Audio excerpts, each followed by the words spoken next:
Welcome to Burlap Teachers. Enjoy the video. You begin by opening Safari and going straight to Settings so you can change the search engine.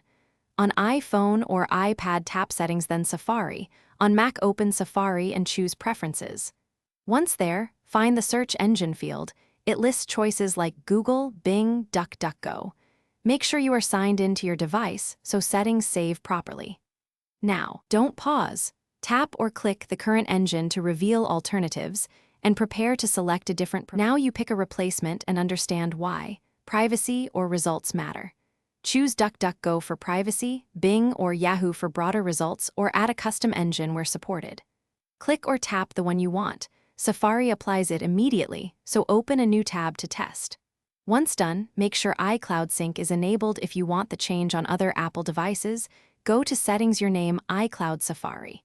If sync is off, repeat manually on each device.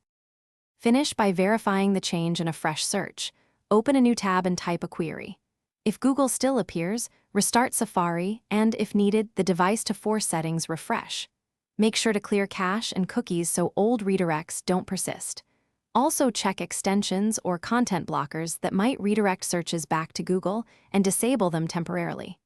If problems continue, sign out of iCloud, sign back in, and reapply the new search engine. This often resolves stubborn sync or profile conflicts. Thanks for watching. Consider subscribing if this video helped you.